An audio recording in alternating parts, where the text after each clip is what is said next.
it's Pyram King, and I'm really excited to be bringing to you Legends of Saltmarsh. In this video guide, we're going to be covering the setting. We're going to be talking about geography, nation states, and peoples. But before we jump into that, let me tell you a little bit about what Legends of Saltmarsh is. Now, this is an epic project in which I'm going to be expanding upon the village of Saltmarsh, the surrounding area, NPCs, and adventures in the world of Greyhawk. Now, I'm going to be approaching this project a little differently than I did Legends of Barovia, which was focused on Strahd and Barovia. I'm going to be tackling this in 3 different parts simultaneously. The first part is going to be the campaign and player guide, and this will be evolving over this project, and it'll be covering everything from player classes, player races, location, history, where quest seeds are, and everything. The second part of this project, which has already been started, is fleshing out Saltmarsh itself. I'll be working with legendary battle map maker DM Andy. He did all the gorgeous, beautiful battle maps from Legends of Barovia. He's already well on his way. He's done several locations here.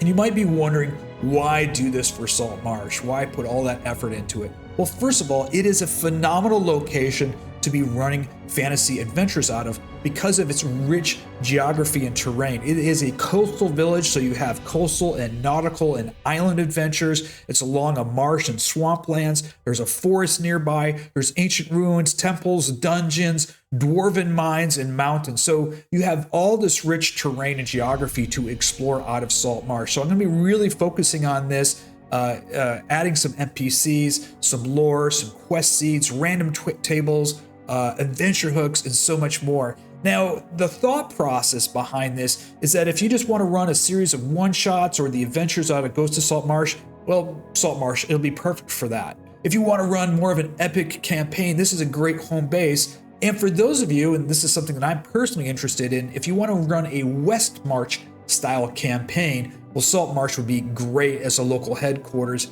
there to do that. So that's part 2 of the project. Part 3 of the project is not only revisiting the adventures from Ghosts in the Saltmarsh, but as well as other D&D adventures that take place in the world of Greyhawk around Saltmarsh, but also be creating some of my own adventures for this. So that's what the entire project's going to consist of. Now, I'm going to be taking the same process that I did with Legends of Barovia, which means for my donating members, I'm going to be releasing an early release PDF playtest guide and an early release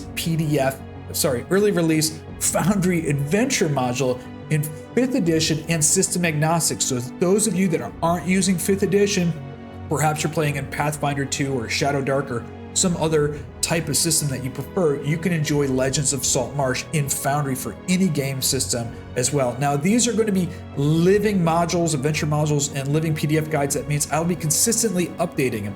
And the mission is the same mission we had in Legends of Barovia, is to release a beautifully, finally edited by our beautiful editor, Jesse Winter, who'll do the layout and editing, a series of free guides for the entire community, just like I did for Legends of Barovia. Now, I need your help to make this epic project a reality, and you can by becoming a member by clicking on that link below. Each month, you're gonna get new content, new Foundry Adventure modules, new PDF, bonus content, voice acting, music, sound files, and so much more. And all those members get access to the entire Legends of Barovia library, over 40 Foundry Adventure modules, bonus content, and so much more. So please help me out. Consider being a member and clicking on that link below. Now, the first thing I talked about here was Ghosts of Saltmarsh. You might be wondering what that is. That's a Dungeons & Dragons 5th edition settings and adventure anthology. In fact, in my personal opinion, it's probably the most underrated of all the 5th edition books out there. It's a great location with surrounding information, lots of quest seeds. It's got 7 great adventures in it. It's got references to a dozen more adventures. It also has a great index with roll tables, new creatures and monsters. You can really expand upon this. So I'm really excited about using this as the foundation for expanding on Legends of Saltmarsh. Now, you did hear me mention the world of Greyhawk, and for those of you not familiar with Greyhawk, this is the first, or one of the first, fantasy worlds for Dungeons & Dragons. This was created by David Arneson and Gary Gygax, the co-founders of Dungeons & Dragons in the 1970s, and this is the world in which they explored, in which they had their adventures. And many D&D adventures take place in the world of Greyhawk, these adventures that were released in the 70s, 80s, 1990s, even 2000s. And if you look at all of the adventures written for the world of Greyhawk, including the ones from Dungeon Magazine, including the Living Greyhawk campaign, you're talking over 1,000 official sanctioned adventures that take place in this world. Now, if you're new to D&D or only into 5th edition and not really know about the world of Greyhawk, I can tell you so much of the things of Greyhawk are become permanent part of D&D lore.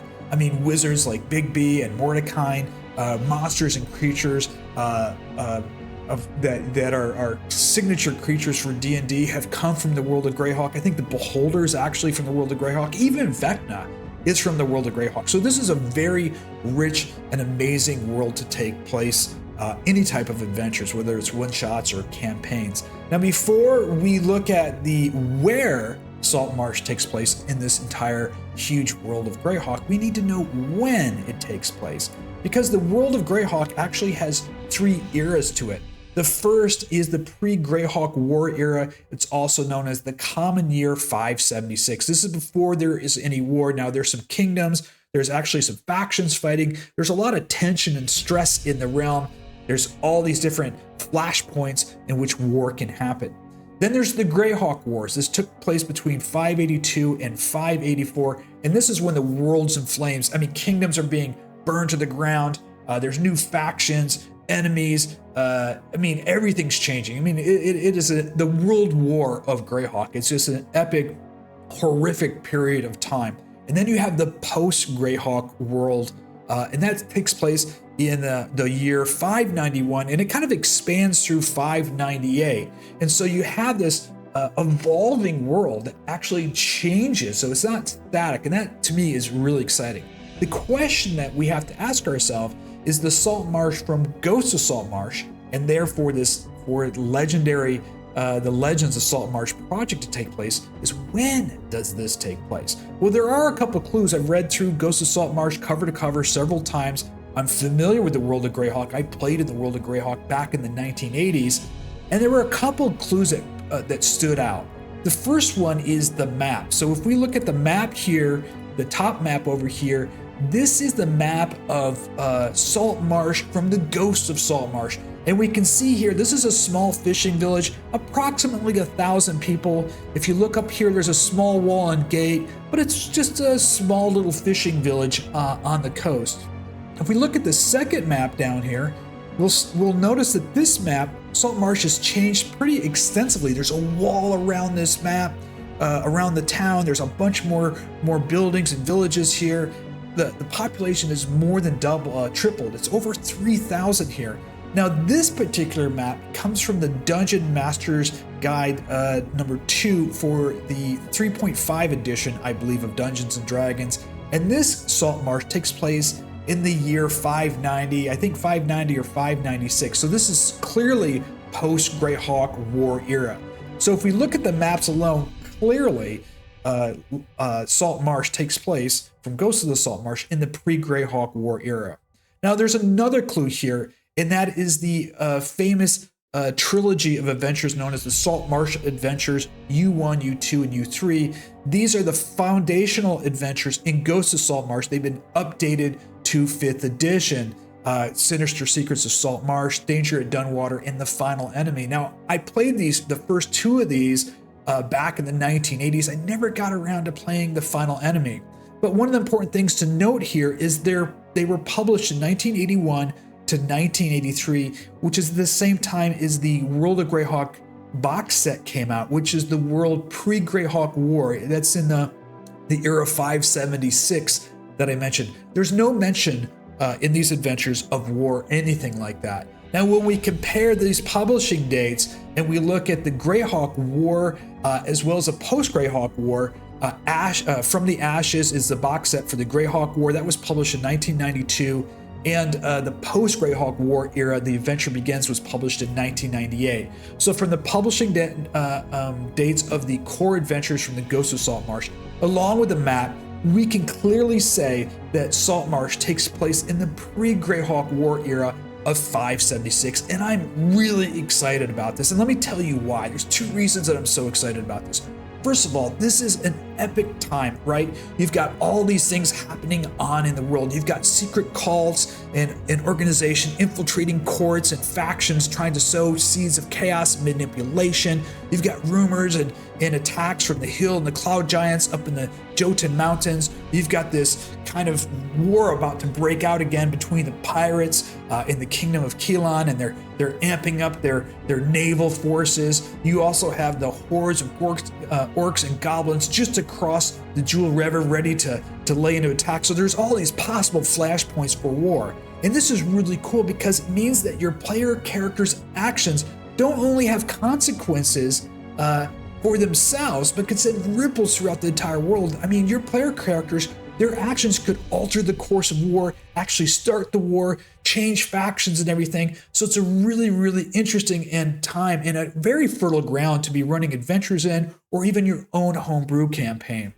Now, the other thing that makes this really exciting is we're starting at the beginning. And what does that mean? Well, not only do you have this epic world with lots of adventures to explore in the world of Greyhawk, you've got the Greyhawk Wars box set. So your characters can live through 576 all the way into the 580s and the Greyhawk Wars, be involved in the Greyhawk Wars, watch kingdoms destroyed, new kingdoms rise, and then actually have a bunch of adventures in the post-Greyhawk War era.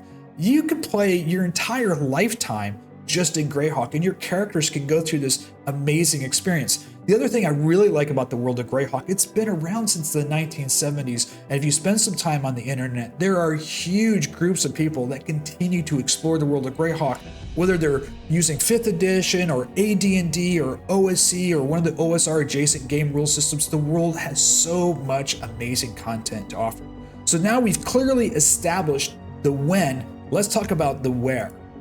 Now, what I have here is a map of what's known as the Sheldamar Valley. We're going to be exploring the geography first.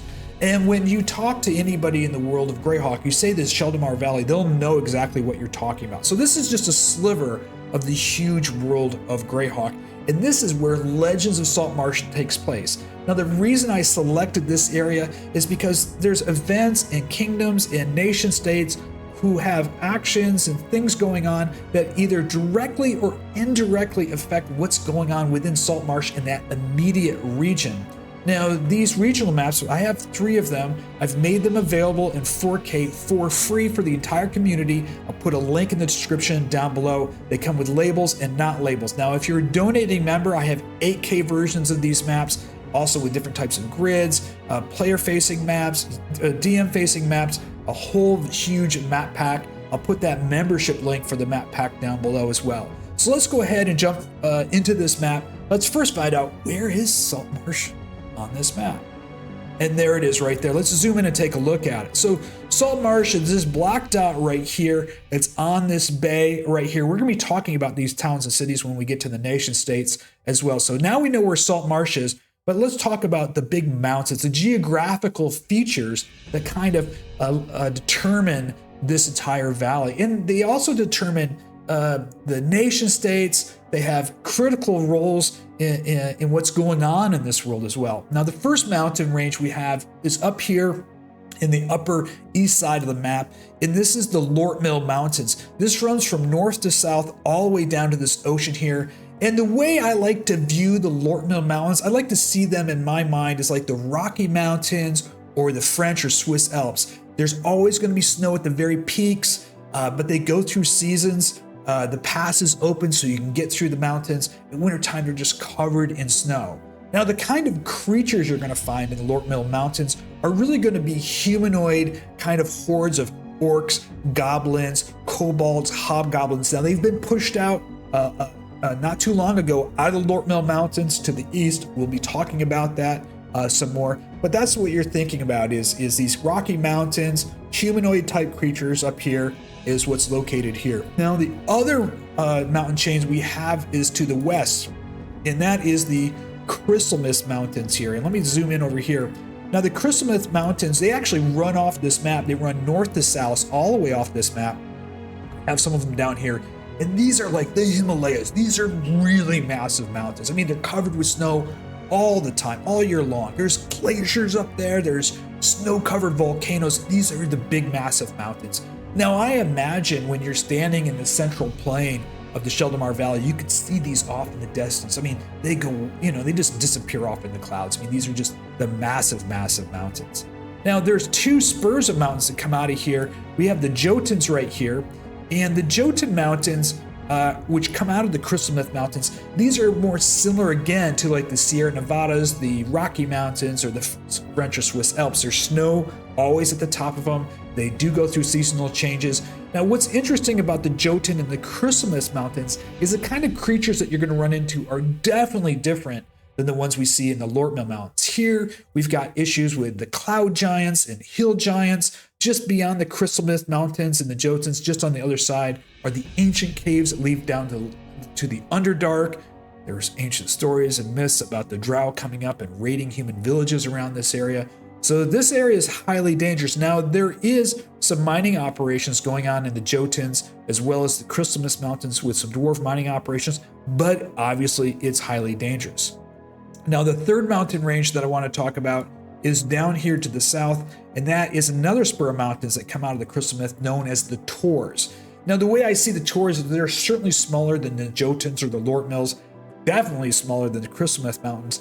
The Tors are sort of like the Appalachian Mountains, or if you're in Europe, the Pyrenees, right? You're going to get snow there in the winter time. They're not as high. They kind of plateau and head off there. Now, this area, unlike the Jotuns and the Crystal Myths, you're not dealing with the cloud giants or the hill giants here. You've got small little tribes and factions, not only of humans and demi-humans, but you do have some factions of some humanoid races. There's probably some kobolds or hobgoblins in this area. This area is also heavily mined by the mountain dwarfs.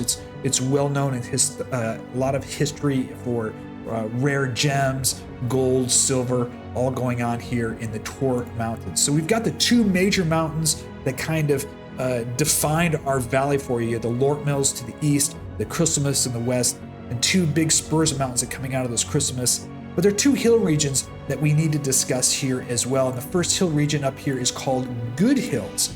Now, Good Hills is an area here of hills off the tip of the Jotun Mountains, and this area reminds me like of the Shire. You have a lot of little villages here. You've got gnome villages as well as halfling villages here, as well as human settlements. It's a fairly safe area, but they've recently been having some issues with the giants coming out of the Jotun Mountains, causing some havoc along the Good Hills. So again, if you want to think of like the Shire, hobbits, halflings, obviously, and gnomes, that's what you have here in the Good Hill regions. The other area we have is called Little Hills, and it's similar in some respects to Good Hills, except for you're going to find a lot more dwarves living here. There's more halflings living here, not as many gnomes. Little Hills actually has mining operations here near the Jotuns. These are going to be more shallow mines here, but Little Hills, again, a hilly region just off the Jotun Mountains. I can imagine they're like foothills leading up to these huge mountains that we see up there as the Jotun Mountains in the distance. So we've really defined what our valley is from its mountainous terrain. The next thing I want to talk about is the forest here. We have a couple major forests that we need to talk about. The first one is the Dreadwood. Now, the Dreadwood is the oldest forest in the region. It's just north of Saltmarsh. It's very, very dense, very old. We were talking about really old growth. It is so dense that light does not penetrate. Sunlight will not penetrate to the forest floor. No one has traveled ever through north to south or east to west through the Dreadwood. It is very, very dangerous. Now, there are stories and rumors of a night hag named Granny Nightshade who has made pacts with the demons from the 9 hells. There's all kinds of strange and mythical creatures and monsters living in the Dreadwood. It is exceedingly dangerous. I imagine it's kind of like the Fangorn Forest from Lord of the Rings combined with like the Redwood Forest. I mean, it's just huge, old tree, very dense, very old area. I imagine all kinds of weird, spooky, mythical things happening here. Hags, ancient ruined temples, and everything in the Dreadwood. Now, the only way to get south to Saltmarsh from the north is either going down this river, which we'll talk about, or along the coast. You don't travel into the Dreadwood. It is that dangerous. Unless, well, you're a player character adventurer and you're interested in finding out what's going on in there, you know. Okay, the next forest I want to talk about is the Sust Forest.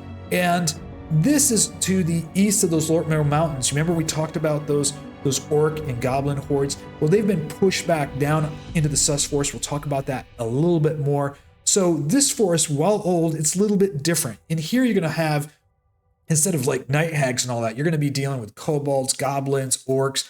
Also, you're going to be dealing with those great boar, great bear, big boar in here. The only time you're going to see anybody traveling into this forest probably are those brave hunters or trappers looking for those rare animal hides of like the giant boar or giant bear or something like that. You probably have owlbears in here as well. So again, deadly, dangerous. It's just different than what we have in the Dreadwood. Now, the other large forest area here on the map is the Hook Peninsula. Let's look down. That's here at the bottom of the map. Now, this is a land that comes out into the ocean here. There's a gulf to the left. There's a big sea to its right, or a sea to its east, and a gulf to the west. In the Hook Peninsula, the interior is super dense jungle. When I think of the interior of the Hook Peninsula, I'm thinking like the Amazon River Basin, or the Congo, or the Rio Dulce in Central America, or the Darien Gap. I mean, it's dense. And the kind of things that we find in the Hook Peninsula is we do find some tribes, human tribes here, some friendly villages. We also find some savages, even cannibals. We're also looking at kind of beasts and monsters that you would find in jungles. There's certainly massive giant snakes here, very poisonous type creatures I would suspect to find here, probably giant crocodiles, all those kinds of things that you would see in a dense, really dense and dangerous jungle. Probably some ancient ruins like Mayan or Inca type ruins also located here in the Hook Peninsula. There's actually some official D&D adventures that take place there, by the way. Now, next up, we're going to zoom in to talk about, this is another regional map here I have, which is just the Dreadwood. There's a couple small locations close to Saltmarsh that I want to talk about. Again, here's Saltmarsh. Take a look at it down here. This is Saltmarsh located right here. And we got the Dreadwood. There's the Dreadwood again. Again, that super dangerous old forest that I talked about. You can't travel through it. Super, super deadly in there. But there's a couple of small forests right close to Saltmarsh. Again, the players will be experiencing this fairly early on in their ventures. The first one here is the Drowned Forest, and that's located right off this river. And the way I imagine the Drowned Forest is like those old cypress swamps you'll see in like northern Florida, Mississippi, those huge old dead trees coming up out of the swamp in there. Now, the Drowned Forest is interesting because you have several different things going on in the Drowned Forest. You definitely have some bandits and smugglers that have set up some camps in there. You're going to have some humanoid races, lizard folks. There's some ancient ruins. There's an ancient ruin tower in there. Might be used as a secured base of something for bandits or whatever. Very, very, very dangerous area is the Drowned Forest. It's going to be difficult terrain to move through as well. You've got some disease and insects in there. Very close by to Saltmarsh. The other forest that I want to talk about here is the Silverstand Forest. And this is a very small, dense, very old, but magical forest called the Silverstand Forest. And who you find in here are the Wood Elf and the Forest Gnome Silverstrand Rangers. Now, these are mythical rangers, and they're there, and they usually protect traders and travelers and merchants that are traveling in this region. They often go on incursions into the edge of the Dreadwood to deal with some of the monsters and beasts, kind of push them back in there. Very, very famous, well known throughout the region as the Silverstand Rangers, which are made of wood elves and again forest elves, as I mentioned. So we've covered the forest elements, is the mountain elements. Next up, let's talk about the bodies of water here. So over here you have the Azure Sea. Now, the Azure Sea is the big body of water in this region, and I like to think of it as like almost ocean. When there are storms, I mean, there are huge, massive storms and typhoons. We're talking really, really deep, huge monsters here. Now, you're not going to find any shipwrecks here because this water is so deep. You're going to find huge monsters. Most sailors don't sail too far out into the Azure Sea. They kind of try to stay near the coast. Ships are obviously lost out there in the Azure Sea more often than you would think. Now, next up we have is the Javan Bay. And this area is super exciting because this is the bay in which Saltmarsh is on. And here you've got pirates, smugglers, shipwrecks, island adventures, ancient ruins, all kinds of sea monsters here. I mean, this is going to be where you're going to see a lot of your nautical and island adventure action around the Javan Bay. And if any of the player characters are going to be sailing out of the Javan Bay, they're going to go up to the Azure Sea to one of these other coastal towns here. So this bay is fairly well protected with the island off the coast around there. It does get pretty windy. You can get some storm and some storm surge in there. However, you're not going to see the big bad storms in the Azure Sea. So still dangerous for navigation. You got pirates, smugglers, bandits, raiders, sea monsters, shipwrecks, islands, difficult navigational waters. Really exciting area. We're going to be focusing on that quite a bit in Legends of Saltmarsh. Now you also have the Gulf of Jiclea down here. Now the Gulf of Jiclea, chances are the players aren't going to be exploring this too much. I put this in here is kind of to mark the lower or southern half of the map. It kind of gives a frame of reference to your player characters and to yourself. This is kind of the border of the world of Legends of Saltmarsh that we'll be exploring. The players may be sailing across the Gulf of Jiclea to get over to that Hook Peninsula. You'd have to cross that gulf. I like to think of the Gulf is sort of like the Gulf of Mexico, right? It goes down below it. There's a big body of land. There's some jungles down to the south. It's not very well explored, fairly dangerous. This is originally where the pirates and smugglers came out of before they entered into the Javan Bay, which we'll be talking a lot about. Now, there are two inland wet areas, marsh areas. The first one is up here to the north, known as the Rushmore Marsh. Very similar to the Gulf of Jiclea. This is more of a frame of reference. This marks kind of the northern area of the Sheldamar Valley in which we're going to be exploring for Legends of Saltmarsh. This is a marshy area. I look at this as more as bogs, grassland, surrounded by some forests. There's a lot of springs up here. Some of the headwaters to the rivers are here. This is in the northern part of the central part of the valley. Now the other marshland is down here called the Hool Marsh.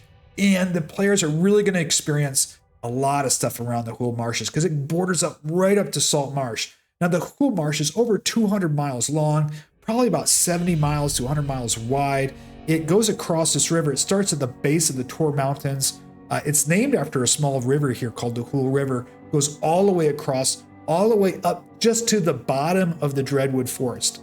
Now this is a very diverse marshlands. We've got swamps, bogs, the drowned forest is in here. Towards the coast, you're looking at kind of salt grass, salt marshes like the Everglades. Very difficult terrain, a lot of diseases, a lot of insects, very hard to get to. You're not going through the salt marsh on horses. You're not going through the salt marsh on wagons. All kinds of different humanoids, creatures, monsters, ancient ruins, sunken temples, all kinds of stuff in the Hool Marsh. Really exciting. And this is also a very important geographical feature that we're going to soon learn about, very much like the Dreadwood, that's kind of isolated Saltmarsh from the rest of the world because you've got that Dreadwood to the north, you've got the Hool Marshes that also surround you. Saltmarsh is very isolated, so is some of these areas. So it's remained semi-autonomous, which we'll talk about as well, which is affected by the geography here. Now, next up, we're going to be talking about the rivers that really define this valley. And the first river is the Sheldamar River that runs right through this central part of the valley. In fact, it's what the valley is named after. Now, let's take a look at this river up close. Now, this river is one of the most important rivers here. It's the widest river in the entire valley region. It runs all the way from north to south, all the way up near those Rushmore marshes, all the way down to the Azure Sea. It is also the most trafficked river in all of the valley. You've got two capitals. It's a border between nation states. You have a lot of merchant traffic on this river. It's a artery of economy and trade on this river. So you're going to be looking at mostly finished goods, textiles, agriculture, stuff that's all grown around the valley. You're also going to see a lot of people traveling on the ferry. There's a lot of ferries going back and forth, ferries moving up and down the river. So it's a very, very important river. Now, when we're talking about creatures or possible encounters on this river, you're not going to be running into any monsters. You're not going to be running into any humanoids. There's no orcs or anything here. If there were, the capitals and the cities along here would dispense with their guards and their soldiers to get rid of any threats in here. However, the river is dangerous because in certain stretches of the river, you're going to run into some thugs, thieves, bandits along the river, like you would probably find in any medieval river adventure. You might run into the occasional ghost or spirit, but again, you're not going to be attacked by any hordes of goblins or hordes or anything like that. It's a fairly safe river to travel up and down. Now, the next river is as important and will have a direct impact also on what's going on in Saltmarsh, and that's the Javan River. And let's take a closer look at that. That runs north to south as well, all along these mountain range to the Crystal Mist Mountains, to the Jotuns over here. And you can see it runs down along here, along the edge of the Dreadwood. We also have it running down into the Hool Marshes. Now, this river is super important for the economy of the Sheldamar Valley. All of those dwarven mining operations that are in the Crystal Mist, the Jotuns, the Tors, the Little Hills, all come down and load up on these river barges that go down the Javan River. So this river is going to be very important for iron ore, gems, precious gems, gold, silver. And so you got river barges often protected along here. There's some very important river ports and cities along this river where they're going to be loading up stuff. One of the river ports here is really famous for the dwarven artisans who are making some of the best armor, some of the best weapons you'll see in the Sheldamar Valley. Now let's talk about the danger on this river. The danger on this river is really based on where you are on this river. So if you're up here in the Jotuns area, recently there's been some attacks by hill giants and cloud giants. There's been stories of some big problems happening up here, and that's going to be in this range up here. When you get down along the Dreadwood, this stretch of the river from here all the way down to the end of the Dreadwood, you've got two problems in here. There's a road that's not often used along the river, so you're going to get bandits, thieves, thugs along this river. You're also going to be running into some creatures that might be coming out of the Dreadwood, or the edge of the Dreadwood to the edge of the river and attacking. So that road is dangerous to travel, and many times you'll see some of the boats going down this section of the river having some archers or somebody on the boat to protect the boat from any bandits or thugs, but also perhaps a creature coming out of the Dreadwood. The river also gets exceedingly dangerous in this area right here, and this is the Hool Marsh, right? So as the boats get down in the Hool Marsh, we'll be talking about this area right here called the West Keep. It's exceedingly dangerous. Not only are you going to be dealing with bandits and raiders that are living in the Hool Marsh or making camps trying to attack river boats that might have precious cargo, but you got lizard folks and all kinds of creatures in the Hool Marsh that when they see, a boat, load of really nice looking a meal, probably a bunch of adventurers, they're going, hey, there's some food there. Let's go attack that river boat there. So this area is exceedingly dangerous as well.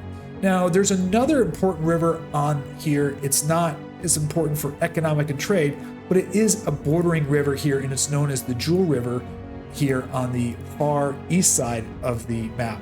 Now, this river runs out of the Azure Sea, or down from the between the Lortmill Mountains to the east of the Lortmill Mountains to the west of the Sus Forest, and then runs down to the Azure Sea. Now, you're not going to see much trade or traffic on this river. You'll see an occasional boat on there, pretty heavily armed, and these are going to be those fur trappers or hunters that are going to the Sus Forest and selling these rare furs for hunting, the great bear or the great boar or some huge creature in there. However, this river also defines the nation states. Into the east of this river, onto the east of the Jewel River, that's the Orc Goblin nation state of the Pomarj, which we'll be talking about. So you do have some skirmishes along this river, some fights along this river. There's occasional garrisons and guards traveling up and down this river, because if there was a war to break out, it would probably break out along the Jewel River here. So this is a very dangerous area here as well. All right, we're going to be talking about some rivers very close to Saltmarsh. We've got a zoomed in map here. This is our Javan Bay map, and there's several important rivers here that are that are distinct and important that's right around Saltmarsh that the players will be immediately exploring. So we got the Javan Bay here. There's Saltmarsh right above here. And this big river coming in here, that is the Javan River Delta. Again, the Hul Marsh goes right across the top. You can see this is all this marsh area up here. There's the Javan River Delta. This is where the Javan River comes out. And there's a couple of islands there. It's a huge delta there. Now, the first of the rivers that we need to mention here is known as the Black Drain. It's not so much as a river as much as a tributary coming off the Javan River to the east of the Javan River. And this is an exceedingly dangerous area. It's called the Black Drain because the water is so deep, it's black. And when the river's coming out of that delta, because the Black Drain is so deep, the water over there almost comes to a standstill because the amount of volume of water coming down the river just fills up that Black Drain. So it really slows down the mouth of the river because all that volume of water in the Black Drain, no one goes in there. Any ship that's gone into the Black Drain has disappeared. So when those merchants or traders come down the Javan River, they really hug that west coast here, try to get to this town, but nobody wants to go in the Black Drain. Now, the Black Drain's also important because if you're playing Ghosts of the Salt Marsh, there's an adventure. The final enemy takes place right here at the mouth of the Black Drain here. So if you're interested in where the final enemy adventure takes place, that is right along this area here. The next river we're going to be talking about here is the Dunwater River, another very important river. This is that U2 adventure, Danger on the Dunwater, takes place along here. We mentioned earlier the Drowned Forest. That's this area in the headwaters of the Dunwater River. This river is going to be loaded down with, everything from smugglers to bandits. Again, as I mentioned in the Drowned Forest, you've got some ancient ruins. You've got a cult in there as well. There's a fallen tower, but you've also have those lizard folk in there, and that's where the adventure Danger in the Dunwater takes place, right over here towards the mouth of the river. Now, the next river we have in here is the Kingfisher River, and this river is really interesting. This is the river that feeds right into the Javan Bay, and at the mouth of the river we have our village of Saltmarsh. Now, the King River actually is the defining line of the edge of the Hul Marsh. The Hul Marsh borders right up to the edge of the Kingfisher River, and then on the other side of the river is pretty much dry land. Now, this demarcation line of the Kingfisher River is pretty interesting because you'll see this path, this trail, and this road that goes up to the Burl. This is the Burl up here. On the east side of the river, there's some scattered farms along the east side of the river. It's fairly safe. In fact, the Burl has a garrison there that protects the farms and what's going on in this region. Also, this forest up here to the north, that is that Silverstand Forest where you have those wood elves and forest gnome rangers at. And the Kingfisher River runs along the western side of the Silverstand, comes all the way down here. Now, you won't find very many or any brave individuals, perhaps only fools, would cross the Kingfisher River to the west side because all of this right here begins the Hul Marsh, right? So it's a really important demarcation line. By the way, the Kingfisher is named after the kingfisher bird that's often seen flying over this river and eating it or finding fish, flying down and scooping fish off the river. It is probably one of the best fishing rivers in the region. Often you'll see some people from Saltmarsh or fishermen, again, staying on the east side of the river, but you'll see some flyer fishermen and stuff like that, or locals fishing on this river. Very, very good river for fishing. Now, the next river we have over here is the Nightshade River. The Nightshade River starts in a lake. This forest up here is known as the eastern tooth of the Dreadwood, and there's a lake in there called the Nightshade Lake. Nobody goes in there. It's highly dangerous. And the river meanders out of the Dreadwood, and it comes down here. And this fortification down here, that's the port town, fortified port. They've got a pretty good garrison and naval port there of Seaton. Now, this was once a fishing town. That was once a fishing river. Not much fish there because they dredged this port out. It's a naval port now, so you don't have much of a fishing community. It's called Nightshade River because this is where a lot of nightshade grows.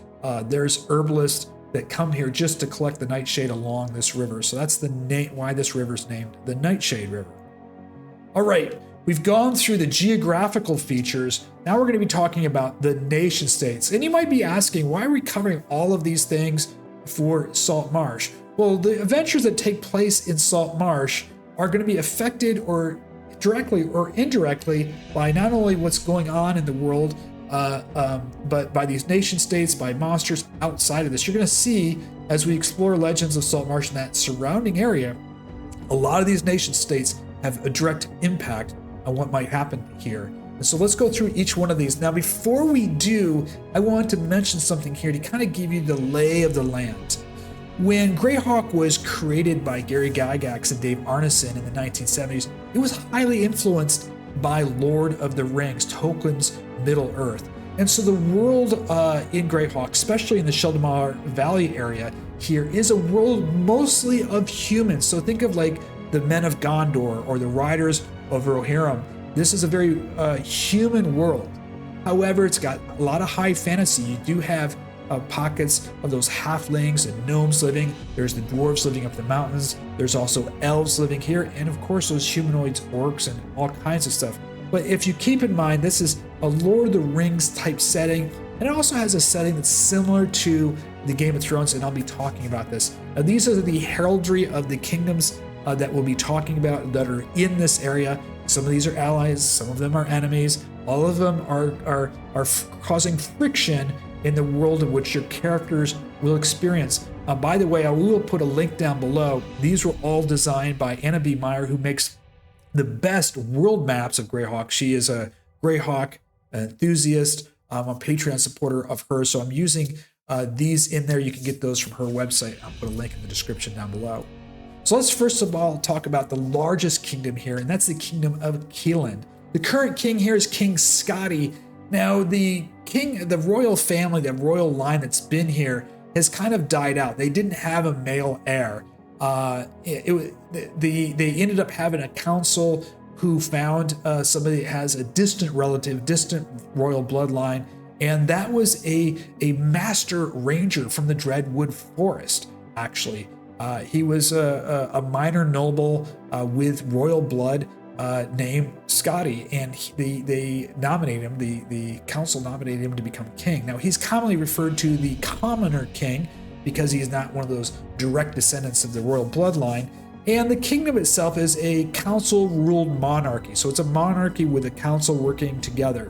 It is the largest population of the realm at this time in the common year 576, with over 300,000 people living here. It is predominantly known as a human realm. This entire Central Valley has been settled by humans, and we'll be talking about those humans in a little bit. The capital here is Nol Dra, and I've highlighted this on the map to take a look at it. And I want to point out some important areas here.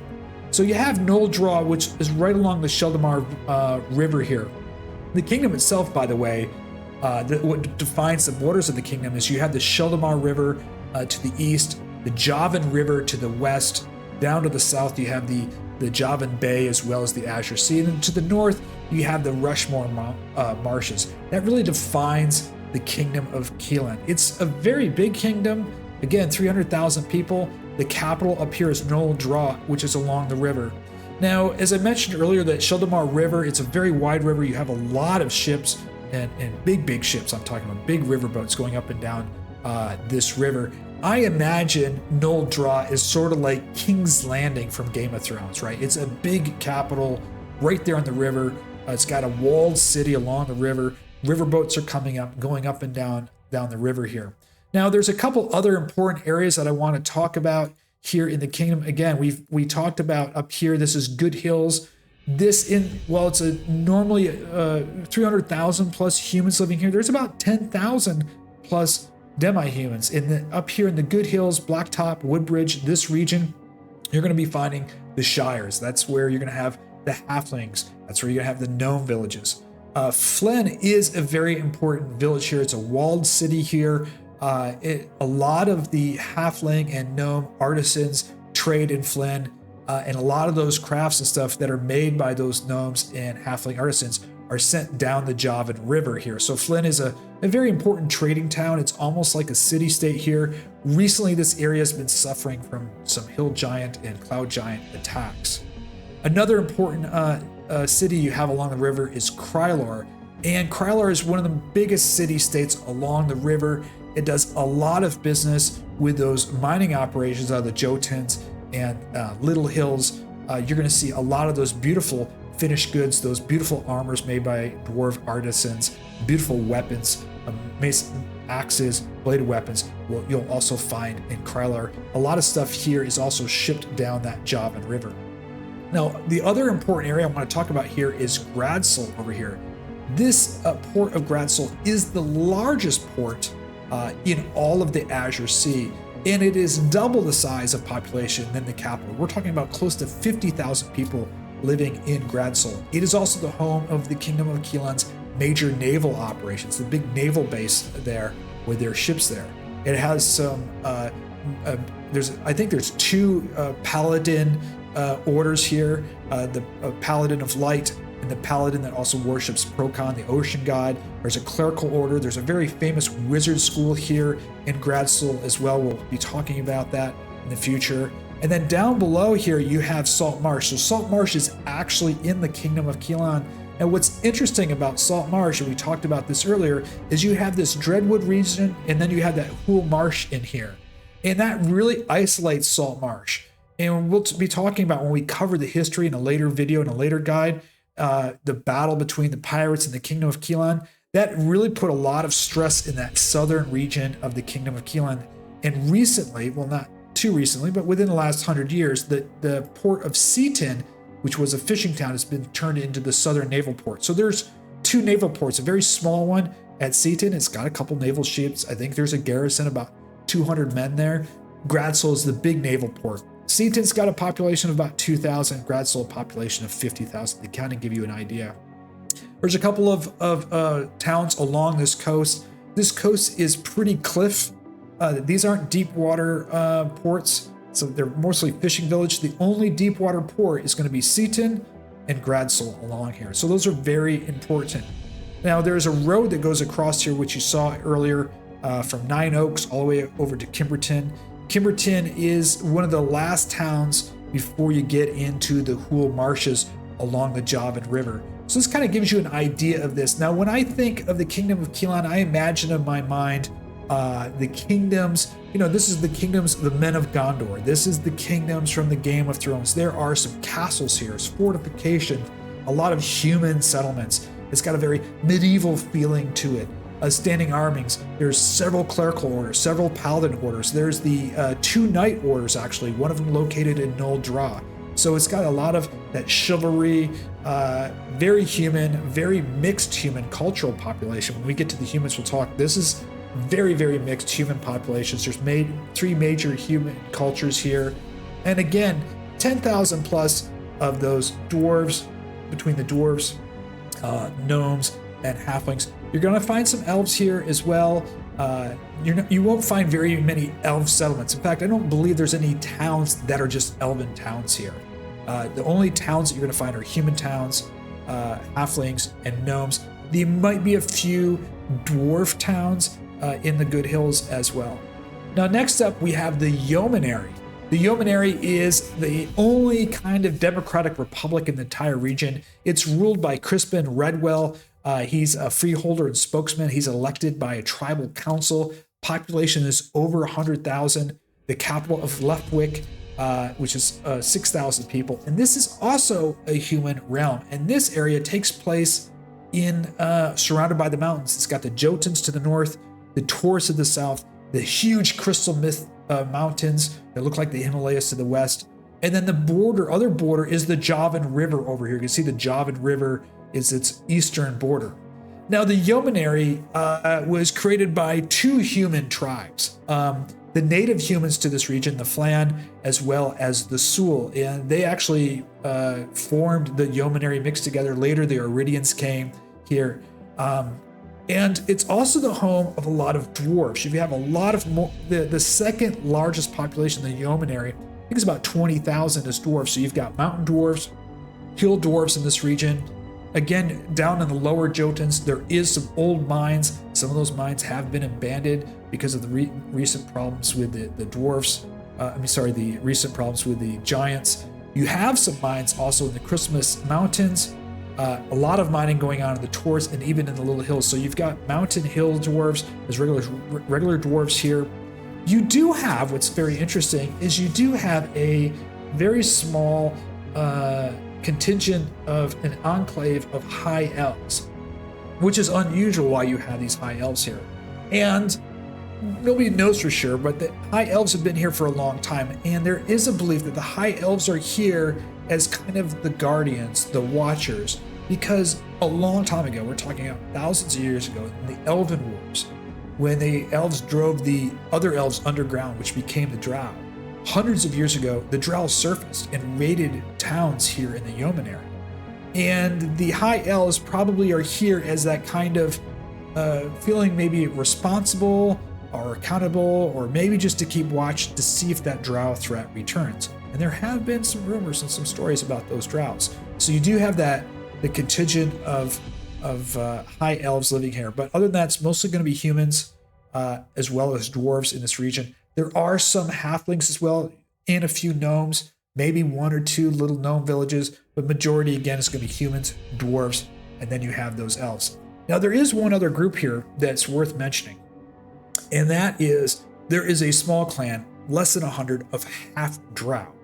Now really they're not Half-Drow. I'll go into this more when we get to the people. They're like a quarter or a third Drow.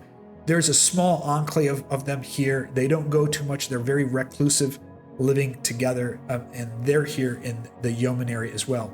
Now the Yeomanry is very wealthy for its minerals. Obviously iron ore, they're making steel and smelting metals here, gold, silver, copper. You also have a lot of precious gems being mined out of the Little Hills as well as the Jotuns and the Tors here.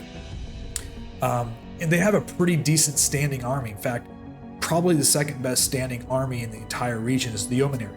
However, being a republic and democracy, they are very neutral. They focus very much on themselves. The Yeomanry is not into any military expansionism in here.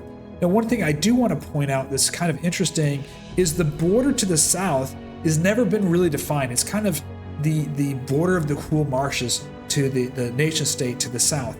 And that always changes depending on the season. When the wet season, that marsh kind of expands a lot. So that border has never been defined between there. Pretty much, it's been agreed upon. No one really wants to cross the Hool Marsh. So the Hool Marsh is just kind of this no man's land border south of the Tors.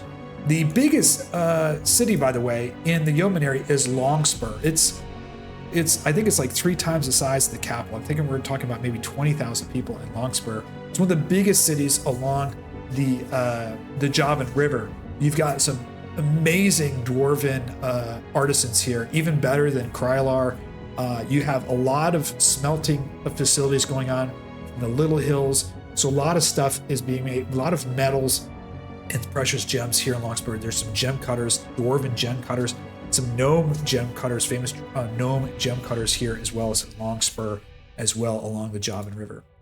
All right, next up we have the Hold of the Sea Princess. And the Hold of the Sea Princess, out of all of the nation states will be coming, is the newest. It's the youngest. It's only been around for 100 years. The rulers here, well, ruler Joan II, ruler of the Azure Sea. Really, it's a confederation of pirates, and these pirates have given themselves these noble names, to kind of booster their ego. They don't really have any royal lines or anything. These are pirates and descendants of pirates that have taken over this land, given themselves noble names. It's a confederacy. It's not really a monarchy. It's kind of a council and confederacy of pirate captains who have segmented off the land that they've taken, and each one rules kind of a different segment in there. Population is over 100,000. We're not too sure. Mostly human. There are some demi-humans, some dwarves, elves. Not too many elves. You'll find some half-elves. You'll find dwarves. You'll find some halflings. You won't find very many gnomes. You won't find any pure elves in here. Very rare. It's mostly going to be human. There's also some humanoids in this region as well. The capital is Port Monmerg, 14,000. Let's take a look at this area. The northwest of it borders the Hool Marsh. You'll see the Javan River here. It's the southwest of it is going to be those Crystal Mist Mountains that go into another group of mountains called the Hell's Furnace here. And then it's really along the Gulf of Chiclea and the Javan Bay. Now, there's a couple of important areas that I'd like to point out right now up here along the Javan Bay. Port Monmerg was a port that was actually built a couple hundred years ago, 300 years ago, roughly, by the Kingdom of Keoland. It was a very important port because it controlled the Straits of Monmouth here, now the capital of the pirates of the Hold of the Sea Princess. The other important location here is West Keep. Now, West Keep, again, was built by the Kingdom of Keoland hundreds of years ago, and it had a permanent garrison there. And the whole purpose of that West Keep, and the reason it was built there, is to protect those merchant ships that were coming down that Javan River, not only from bandits or raiders, but all those dangers on the Halfmarsh. So you have traditionally garrisons, scouts, rangers here protecting those ships. Now it's pirates, and the pirates at West Keep have actually put a chain across the Javan River, and they'll draw up the chain to keep merchants coming down, and they'll charge merchants tax or fees or protection fees in here for them to continue from West Keep down to Port Torvin. Now, you remember when we were looking at the map at the Javan River Delta, we talked about that port to the southwest side. That's Port Torvin. And I wanted to spend a little time to talk about Port Torvin because it's so close to Saltmarsh and has a very interesting history, and it's one of the places of one of the major adventures from Ghosts of the Saltmarsh. Now, Port Torvin's history, for hundreds of years, this became the most wealthiest port on the Azure Sea.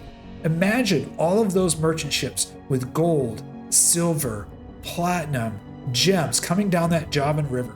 And they would come down to Port Torvin and they would be repackaged and traded with merchants. And there would be these huge sailing merchant ships that would load up and sail across the Azure Sea to ports all over Greyhawk with the wealth of all of those minerals, iron, gold, silver, platinum, gems coming out of the Tors, coming out of the Jotuns, coming out of the Crystalmouth Mountains. The port became so wealthy, it became known as the Port of Pleasure. And what happened here is you had so much wealth coming here, merchants and traders coming here, that you started seeing gambling dens. You actually saw all kinds of illicit goods being traded here, probably even some prostitution. The way I imagine Port Torvin during this time, this is a combination of the port of New Orleans, the city of New Orleans at the mouth of the Mississippi. Remember, the Mississippi of the United States was for a long time the most important river in the United States, even before the United States. From the 1700s, 1800s, every single good and service was coming down that river. There were merchants coming down that river, and New Orleans turned into a very wealthy international cultural port. In fact, the Spanish would obviously, when the Spanish controlled New Orleans, by the way, a lot of the silver ships were sailed out of New Orleans to Spain. So it became a very wealthy port. I also think about this port is like the seedier side of Las Vegas, right? So you have all of this money here. So now all of a sudden you've got these gambling dens, these other kind of nefarious activities going on there. So it becomes this kind of free port. And it's able to do this because of those geographical features that we talked about. Remember the Hool Marshes and the Dreadwood? It really kept the Kingdom of Keoland from really taking control over this port. The Kingdom of Keoland was focusing, when we talk about the war, about what was going on with the Kingdom of Keoland, when we talk about its history, it was focused on military expansionism in the north. There was only the garrison at West Keep protecting boats and the small garrison at Port Monmouth. So Port Torvin became this free port, super friggin' wealthy port. In fact, it was said at its height, you could see outside of the mouth of the delta of the Javan River, anywhere from 10 to 20 huge merchant ships emptied, anchored, waiting for a dock to open up, because they would have to come in and load up. It was so busy loading up these merchant ships, they would have to wait sometimes a day or two before a dock would open up so they could come in and load up with gold and silver. Now, obviously, what do you think would happen, right? You've got this rich port, the mouth of this river, all this gold, silver, finished goods. It became an opportunity for pirates. And so the pirates came into Javan Bay attacking these ships because there was so much wealth there. Eventually, the pirates took the land, which is now the Hold of the Sea Princess. We'll begin covering that in high detail when we do our history video covering this area. But what's happened over the last 100 years to Port Torvin, now ruled by pirates? Well, you've brought in a more nefarious operation. You've got all kinds of things happening there. You've got alchemists, illegal alchemists doing all kinds of weird practices there. You have some humanoids there. You have some cults. You have a huge black market, underground market, very dangerous thieves, beggars, and it's become a shell of its form, a shadow of its former self.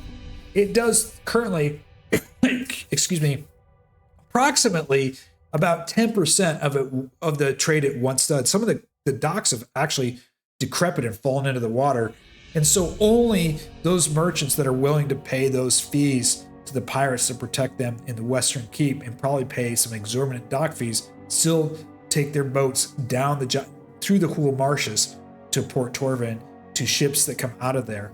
And so it's in this really decaying, decrepit state. Now, it's officially still called Port Torvin, but in this region, from Saltmarsh and Seaton, the pirates, everybody calls this the Styes. That's right. If you're familiar with Ghost of Saltmarsh, the last adventure, the 7th adventure in Ghost of Saltmarsh, is a port named the Styes. It's fallen on dark, shady times. It's a huge, really amazing, epic adventure from Ghost of Saltmarsh.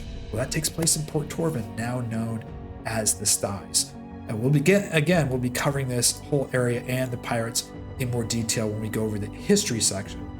Okay, let's jump up to the Ulek states. Now, we covered mostly the human states. So the big human populations are the Kingdom of Keoland, which is 300,000 humans, very much like the Men of Gondor, very much Game of Thrones.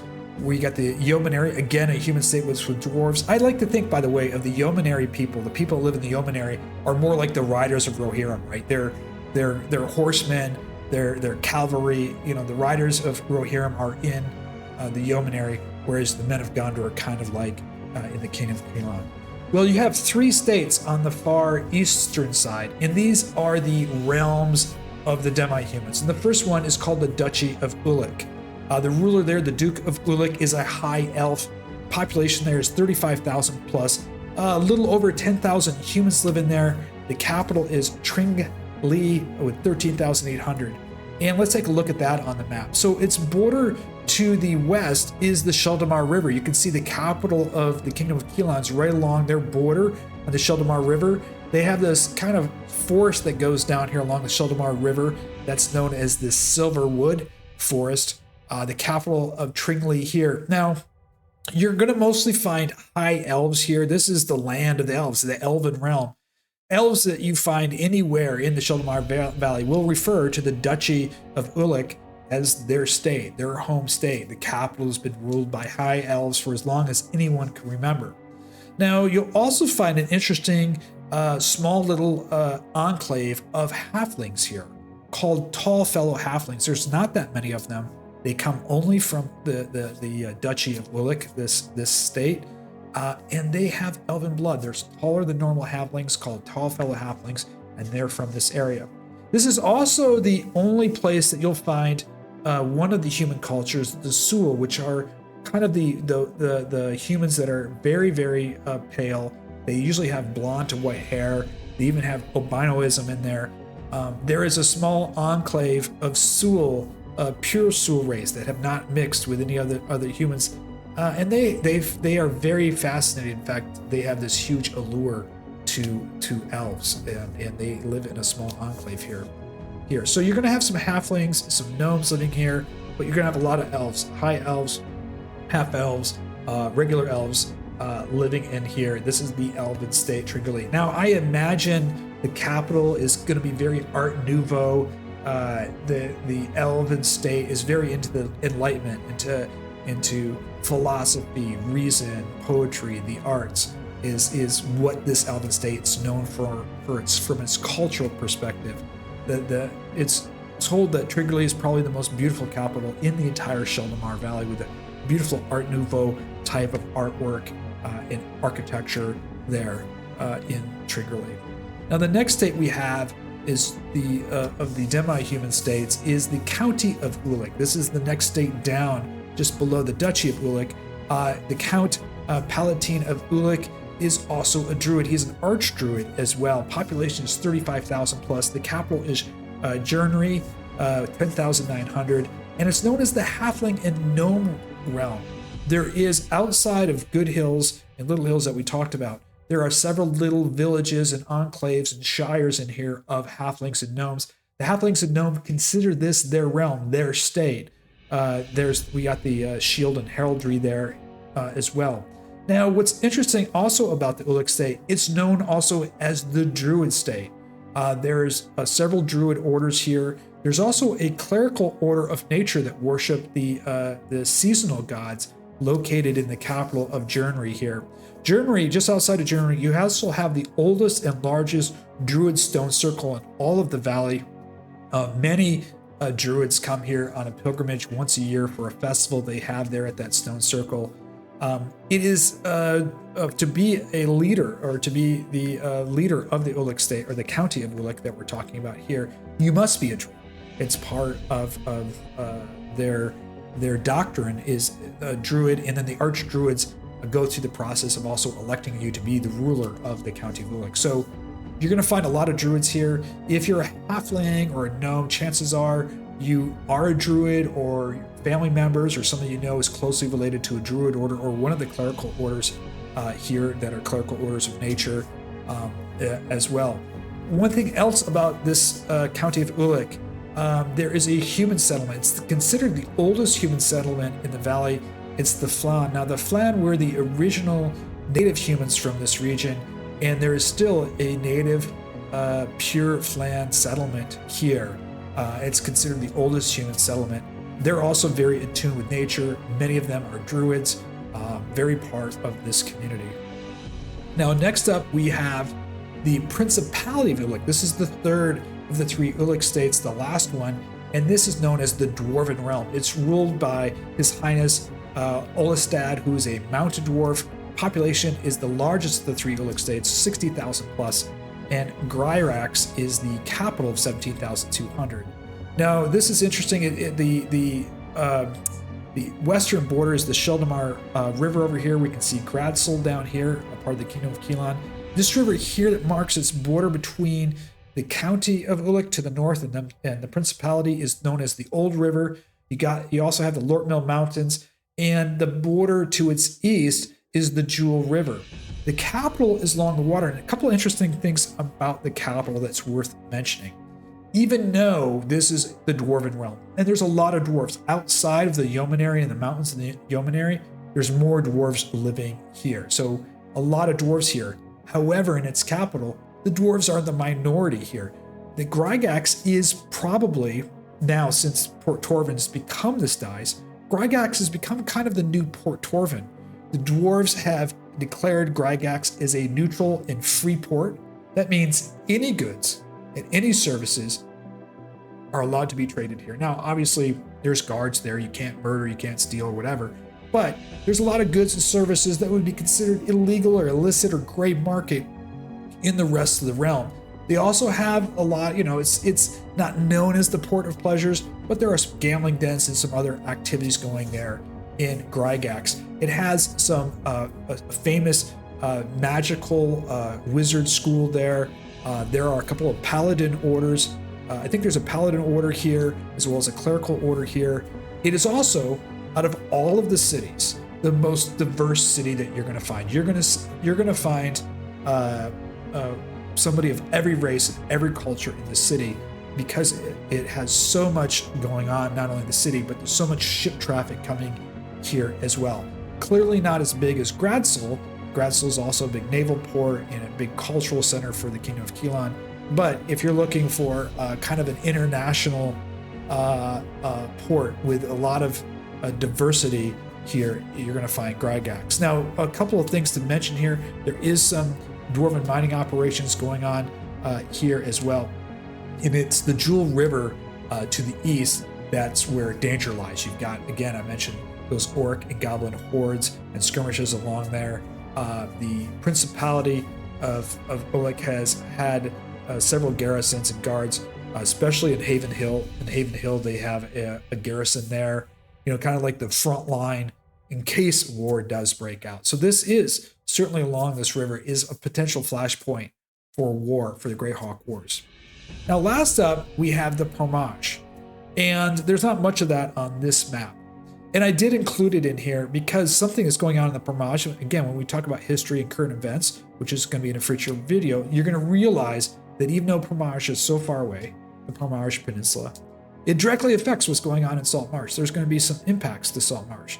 The ruler here is the slave lords, known as the Nine. Population, nobody's too sure, over 50,000. Orcs, goblins. Now there's also humans here, and the humans come in only 3 variety. They're going to be slaves to the orcs and goblins because there's mining operations here, and orcs and goblins, and obviously the slave lords need slaves. The other humans that you're going to find in here are going to be bad humans. You've got slavers, pirates, mercenaries who work for, they're just getting paid. So they work for the orcs and goblins and for the slave lords. So you've got a bunch of bad humans here as well. You also have a group of humans that are kind of the renegade rebel humans fighting a guerrilla war. It's a warfare that's been going on for almost a century to try to overthrow the slave lords and the orcs and the goblins. So those are the kind of humans that you're going to find here. Slaves, the bad humans, the mercenaries, pirates, the raiders working for the orcs and goblins, and also small contingents of guerrilla rebels trying to overthrow that. The capital here is Stoneham, and we have it over here. We can see it over here. The Jewel River kind of marks its western border. Most of the orcs and goblins have moved out of the Sus Forest further out into the peninsula, but you'll still find them in the Sus Forest, which is a dangerous area. One of the things interesting about the Pomarj Peninsula here is there's some mountains there. They're lower hills. They're a lot lower than the Lort Mill Mountains. And we have to remember, historically speaking, the dwarves have mined the Jotuns, the Crystal Mists, the Tors, the Lort Mill Mountains, and these are very, very deep, dangerous, highly engineering mines. What was discovered a while ago, a couple of 100 years ago, where a lot of gold, a lot of precious gems in very, very shallow mines here out on the peninsula.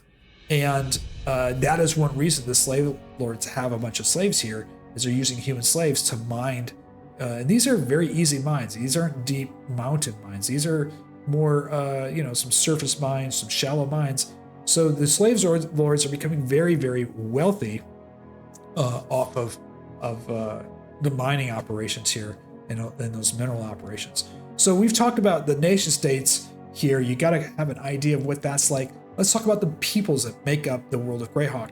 Now, majority of all these peoples come from that Greyhawk settings book called The World of Greyhawk Settings. So does all the information that I've shared from you.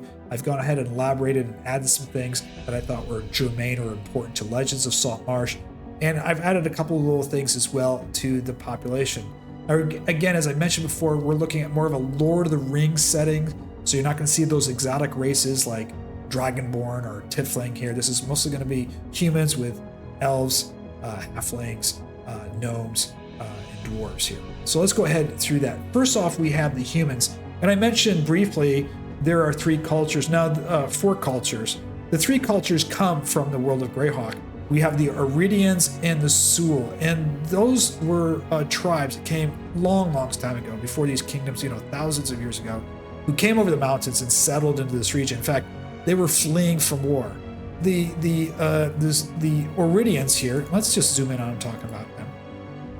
The Iridians came, and they have they're blonde to dark hair, pale to darker skin, and they came here fleeing from war, and they were principal in setting up the kingdom of Keoland along with the Sul. Now the Sul here are very fair skinned. They have a common trait of albinoism in there. So if you're looking from white hair to red hair in here, they speak their own language as well. And together the Sul and the Iridians form the initial kingdom of Keoland. Kingdom of Keoland. It was originally formed by the Sul and the Iridians, the tribes that came here to the valley. Now, the natives to the valley are known as the Flan, which are darker skin. You're looking at olive to darker skin, brown to black hair. They speak Flan. They've been here long before the Sul or the Iridians came. And as I mentioned, the oldest settlement in the entire Shalimar Valley is found in the county of Ulek, the original settlement of Flan, pureblood Flans. Now, what's interesting is in the Yeomanry, that's the area that's kind of like the Riders of Rohan. is the Sul here and the Flan, who were already living there. They formed their tribes together, forming the freeholders and the speakers. So the primary tribes are the Sul and Flan that have mixed together. Now, those cultures have mixed together and intermixed a lot. So you'll see, as often said, that they call them Yeomanry. They actually have a new culture, which is the Yeomans, which are a mix of both of these two human cultural races, and with beautiful green eyes, olive skin, and beautiful kind of golden brown hair. And some people even say they're as beautiful as the elves. So the Sul here, which are these kind of white hair, red hair, pale skin, and the darker skin, brown hair, merged together in the Yeomanry. It was only later that the Iridians came, which are kind of a minor tribe in the Yeomanry. Now, there is another group here that I want to mention. So this is primarily what we're talking about is Yeomanry, as well as the Kingdom of Keoland. And these are the three human cultures and tribes that have lived here. Each three speak their own languages. They have their own cultural food, their own music. A lot of it's been mixed together. Now in the Kingdom of Keoland, you have a lot of Flan living there as well. So it's really become a melting pot. The Kingdom of Keoland has really become a melting pot, as so has the Yeomanry. Now there's one other race that I've added. This does not come from the world of Greyhawk, but I've added it here. I thought it was really important to add because it's going to be fitting. It'll fit well into the stuff that we're working on for Legends of Saltmarsh, and that's the Pomarj, the Pomarji here. Now the Pomarji people here are of any race. You don't know what the race they are. In fact, they don't even know what race they are, because these are the survivor slaves of the orcs and the goblins. Now, these orcs and goblins and the slave lord have been capturing humans. They don't care what race you are. They're just looking for slaves. And so they're a mixed race, and they're recognizable. Many of them will either have branding on them, like, from a iron brand, a firearm brand, or tattoos, orc and goblin tattoos. A lot of them have scarring on them. There's only about 1,000 of them right now. They mostly are down in the city of Greyhawk and the Principality of Ulek, because that's the nation right next to the Pomarj Peninsula. What's interesting about these people is they speak Goblin and Orc fluently. Obviously, many of them don't even know who their parents are. Many of them were born into slavery. If they weren't captured, they were born into it. And they are obviously trying to forward that cause of those rebels trying to overthrow the Orcs and the Goblins in the Pomarj Peninsula. So I've added them in here because I think they have this unique and interesting history and culture. I think they fit well in here and into the story here.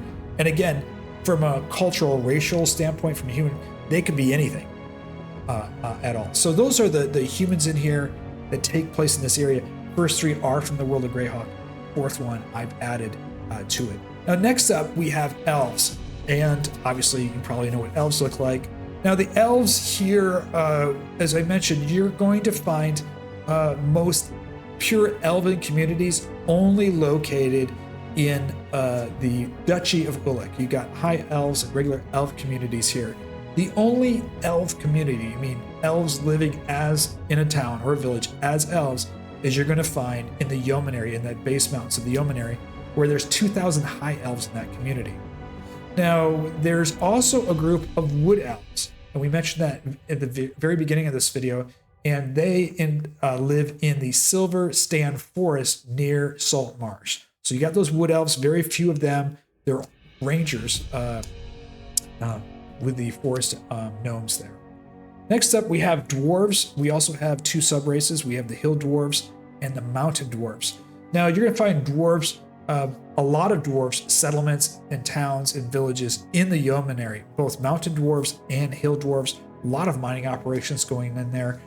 In Longspur is a huge dwarven community, which are the dwarven artisans making that beautiful battle armor, metal armor, plate mail armor, and weapons, swords, and axes. Their homeland, again, the realm for the dwarves is the Principality of Ulek. That's the southernmost of the Ulek states. Again, the king there is a mountain dwarf. mining operations going on there as well. You're gonna find mostly mountain dwarves and normal dwarves there. Hill dwarves, you're gonna find mostly in the Yeomanry and a few up in Good Hills and Little Hills around the Jotun Mountains. Next up, we have the Halflings. We've got 3 sub-races of the Halflings. Now, the first area that we're going to talk about is Good Hills. We talked about that area in the Kingdom of Keoland, just off the tip of the Jotun Mountains. That's where you're going to find some shires. Most of those Halflings you're going to find there they're known as Harefoot, or which is equivalent 5e to Lightfoot Halflings, are in that region. The Stout Halflings you're going to find in Little Hills. Little Hills is that mountain area south of Jotuns in the Yeomanry, where you're also going to be finding some hill dwarves living there as well. Now, I also mentioned the Tall Fellow Halflings. It's a very, very small community.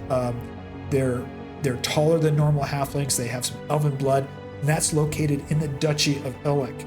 Now, we do know, obviously, as we mentioned, the County of Ulek is known as the Halfling Realm.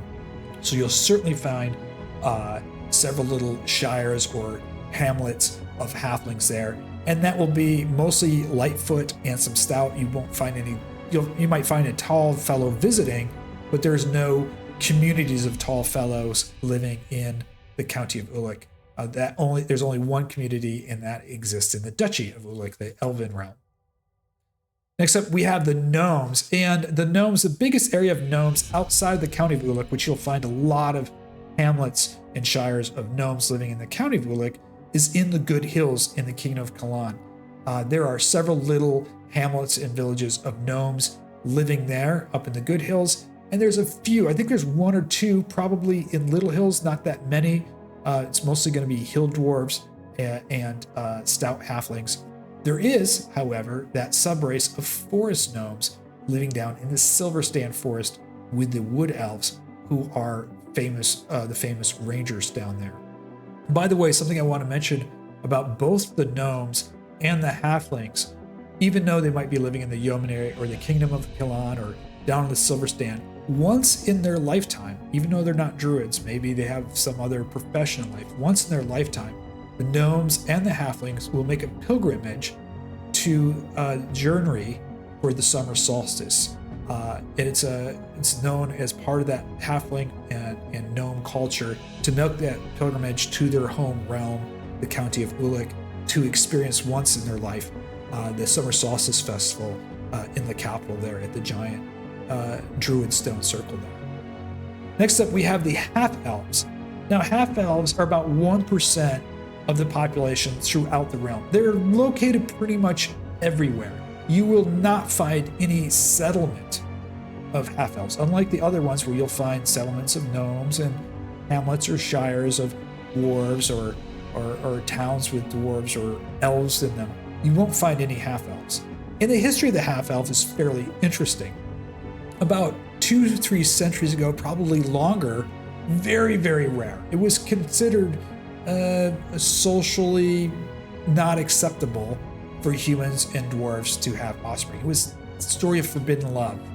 If you read some of those ancient stories, and there's ancient myths and stories and lore about the Half-Elves from centuries ago, the stories read like Romeo and Juliet, or they read like stories of that forbidden love. You know, a human falls in love with an elf, and they're not supposed to be together, and they run away and they elope and they have a child. So centuries ago, it was shunned upon, and they were very rare, very rare. Today, they're more common, but we're only talking about 1% of the entire population. When you do find a half-elf, they'll probably be by themselves.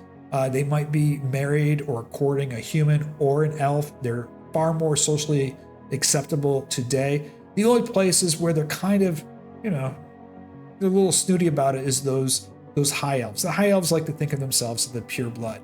Now, there is a myth, I don't know if it's true or not, that's up to you, is that the Sul people, remember I told you about the Sul, those are the albino, very white hair, very pale skin.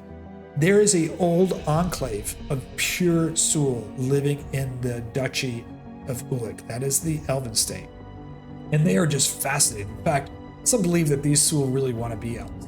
It is said, it is believed that the very first half-elves, not just half-elf, I'm talking about half-elves, were a union between a Sul and an elf. And that's why a lot of half-elves that you'll see have white to blonde hair and very fair skin compared to normal elves. And so there's a belief that half-elves might have more Sul blood than other human blood. Who knows? That's just a myth. No one knows for sure. Next up, we have the Half-Drow. And I talked about them briefly. I'm going to go into it a little bit more detail here. There is a very small enclave of Half-Drow that live in the Yeomanry. They are very reclusive. They live together there. And the reason for that is historically, they've been shunned. Now, what's important to understand here is the Drow surfaced from those underground caves centuries ago, not recently, centuries ago. And during those raids on the human villages in the Yeomanry, they, left with some, unfortunate unions that or offspring of Half-Drow. This, of course, was centuries ago. Those Half-Drow, centuries ago, obviously had children, and they had children. The Half-Drow living today, their parents aren't full Drow. Both their parents, one of them is going to be Half-Drow, the other might be a half-elf or a human. Or they could be both Half-Drow. Their grandparents probably were not Drow. Their grandparents were probably Half-Drow as well. So today's Half-Drow that you run into are probably a quarter or a third Drow. They probably don't know who exactly, it was probably their great-grandparents that had mated with a Drow. There's less than 100 of them. They pretty much keep to themselves. They're friendly. They have no problem. But they've kept to themselves because of their historical legacy. And they're kind of being watched closely by that group of High Elves. The High Elves are friendly to them, by the way. The High Elves are friendly to them, trade with them, probably visit them on a regular basis. And I think maybe the High Elves are probably interested in the Half-Drow because remember, the Drow were once elves a long, long time ago. So the only way to see a Drow today is to see one of these Half-Drow. Now, if you see a Half-Drow outside of this enclave in the Yeomanry, it will be a very rare occurrence. Like you might see one in the capital of Nol Dra, or you might see one in the capital of Greyhawk or some major city. And unlike other elves or half-elves or humans or dwarves or gnomes or halflings, when a Half-Drow walks through the town, people will notice. So it's like, oh, there's a Half-Drow. Now they stand out because they have grayish bluish skin, white eyes, and white hair. And only, they definitely stand out because of the hue of their skin and their white eyes and everything like that. So it'd be very rare that you'll see a Half-Drow. Chances are a normal player character, a normal person, has never seen one, right? There's only 100 of them. And for them to leave their enclave, they have to be an adventurer. So very interesting. I wanted to share that with you. Last but not least is we have the Half-Orc. Again, just like the Half-Drow, there are less than 100 of them. And unlike the Drow, they're more recent. They are the offspring of the Orc raids out of the Lortmel Mountains into the county of Ulek and the Principality of Ulek just over 100 years ago, about 150 years ago, or maybe just right around that time, 150, 200 years ago. Now, what's interesting is unlike the Half-Drow, the Half-Orc are hugely well respected because the Half-Orc, you have to remember, we'll cover this more in the history section. These Orc and Goblin raids coming down out of the Lortmel Mountains into these small human settlements, these peaceful, by the way, human settlements. These weren't, warriors or anything. These were farmers, salt of the earth people. These Orc raids, they would devastate these villages. And so the women who survived, these tenacious women who survived these atrocities, who gave birth to these Half-Orc. The Half-Orc represents the tenacity, the resilience, the ability to stand up against the Orc and Goblin armies. And today, with the slaves going on, the slavery from the Orc and Goblin armies and the slave lords and the Pomarj, the Half-Orcs are recognized as the strength, the resilience, the tenacity of the peoples of the Sheldamar Valley. They're very rare. There's only about 100 of them, but they've been invited to dine with kings, to dine even with the High Elves, because these are the people that are the physical manifestations and representations of those people that survived and fought back when there was nothing else to fight back with other than, you know, a shovel or a stick. They fought back and survived those orc raids. So they're highly, highly respected. They're always welcomed everywhere. Obviously, they look different, but you know, I imagine when the half-orc walks through town, the little kids that come running up to them, wanting to touch them or meet them, because they're kind of like living, walking heroes because of what they've represented from those orc and goblin horrific raids 100 years ago. So anyway, that covers the setting. We got the geography. We understand the realm in which we're dealing with. It's only part of the world of Greyhawk. We understand the kingdoms, the major capitals, and the races in there in Legends of Saltmarsh. Now, this is the very first one. This video will have an accompanying playtest PDF guide, as well as a playtest early release Foundry Adventure module. Those will be constantly updated. Every month, I'll be updating them with additional content fixes. On our Discord channel for our members, we have the guide feedback section. So if you see something there that needs to be changed, a suggestion, whatever, you know, this is a community effort. So the donating members, I'm looking forward to your input there. I hope you really enjoyed this. We'll be following up with the history. We'll be following up with the history and lore of this region, and also the player guide. We'll be talking about the player classes and deities as well, and then getting into Saltmarsh. I'm really excited about this project. I hope you enjoyed this video. It's timestamped down below so you can revisit it. I tried to be careful not to share anything that your players could watch. So if you wanted your players to watch this video, sure, why not? There was nothing in here that your player characters wouldn't know. This is the world in which your player characters come from. So they would obviously know this information as well. I want to say a special thanks to Anna B. Meyer. She has produced the heraldry that you've seen in this video. I'm a Patreon member of hers. She has actually mapped out in really high resolution the entire world of Greyhawk, both from the 576 era and the post-Greyhawk War era of 591 to 598. She actually has globes of Greyhawk. I'm going to put a link down there. Definitely check out her website. Greyhawk Online is an online Wikipedia. It's constantly being updated. It's a great resource for the world of Greyhawk. And of course, the Greyhawk Grognard, he provides some great free content, always great informative videos. I'm going to put links to all of them down below. Huge thanks to all of them helping me with their content and their ideas for Legends of Saltmarsh. So peace until next time. May all your rolls be critically successful. And now, special thanks to my legendary members.